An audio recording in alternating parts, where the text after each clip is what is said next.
Today we're going to talk about the 5 C's. These are some things that I thought about, which is so important, especially as parents, to make sure that we think about these things when we are talking to our kids, working with our kids, motivating our kids, sometimes even disciplining our kids.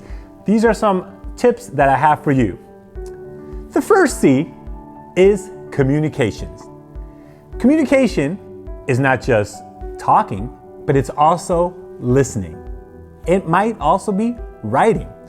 And communication is so important that you want to focus on a few things with your kids. The first is the emotional aspect. Emotionally, you want to make sure how are they doing? How are they doing physically? How are they doing in the sense of internally, in the feelings and emotions as they're going through? Where when you're young kids, it's mostly, they have nothing too much to worry about, right? They're always having fun, they love you, they think the best of you. But as they go older from 2, 3, 5 to 7, 8, 9, especially preteens and teenagers, that changes a little bit. Now they don't want to share everything that happens at school. They don't want to just share everything that goes on all the time. They just want to make sure that, look, I know I'll talk to my friends and just tell you what they need you to know. So making sure in communication and checking in as a family every day is so important. And it could be checking in with your child, or maybe as a family together at lunchtime or dinner time, sitting down and saying, what did you do at school? Or what did you do at home? So even before you're starting with them, start off with you and say, this is what happened at work for me today. Hey, to your spouse, hey, what did you do? And that way the kids know that you're sharing and they're gonna also share. And the more you can keep having communication daily, when that tough time comes, it's going to be easier for them. So that's why that first aspect of communication, especially on the emotional aspect, is so important, because when they're feeling good or when they're feeling better or when they're going through some tough time, that they have an opportunity to express themselves. And if they have this practice of expressing themselves, it's going to be easier. People who don't express themselves and hold it, it does take a toll. And you'll see a lot of individuals who go to counseling, the ones who have a hard time expressing themselves, have a tougher time fixing the situations they have. So it's so important to making sure the emotional aspect. The second part of communication is academics. We want all of our kids to be the best that they could be, and especially in the academic realm. This is so important that every year to have that communication with them and their academic achievements, but what your expectations are.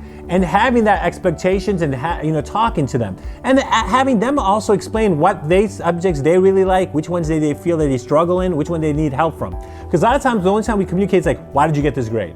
But if you're in the process, every 2 weeks, how's it going? How's your grades? Is there anyone struggling? Do you need any help? Do we need to get something? Do we need to get a tutor? Can I talk to the teacher? Do you want me to talk to the teacher? Do you need a supplement, a resource? Do you need to, having those conversations with them throughout the grades and not just at the end of the quarter is awesome, because that way gives that process. Or even if you're doing check-ins every 3-4 weeks, that way you know what might be coming up, and not that, I can't believe this, and this big argument, I thought you would do much better, and they're like, well, the only time you talk to me is only at grade time and nothing else. So having communications of your expectations, then even as a parent, to making sure, well, I'm gonna try to find out what the expectations of the teacher is. That way you could say, look, hey, the child knows that you're involved in your kid's life. You know the teacher, you know who their teachers are, you're keeping tabs on it. That way when that conversation happens, say, hey, I heard you guys are gonna be doing an assignment this week or this project this week. What are you thinking about doing? Like, well, kids, how did you know? I was like, yeah, I read the teacher's web. I was reading on the email. I looked on the website. That plays a big part in having those academic conversations with them. So that plays a big part. So first, the emotional aspect, keep that going always. So when tough times come, they already know that they could talk to you. And then when you do talk to them, being understanding and not showing too much emotion. Second, the same thing with academics, and not the only time you talk to them when you're mad about the grade, but how the process and how we can help and how we can make things better and work as a team. And then the other aspect of it is, especially if you have the communication, your personal expectations about character or spirituality. I think if you do have that spirituality or character, it is so important to have those expectations that this is very important to me. So if it's something about faith and that Sunday you have to go to church, or Saturday to the Sabbath, or Friday to a mosque, That's going to be important. Or if you're going to have some religious studies or spiritual classes after school or whatever, having that conversation. The character, the behavior that you want, that they see it in you and what you want to instill a behavior and the way you talk or the way you carry yourself, that you want to show them too. And that comes through communication. So when they see you talking to your neighbors, they say, oh, this is how I'm supposed to talk to them. When you're talking to your own parents and they know that's how my parents talk to my grandparents, and that respect they show, I need to show that same respect to them.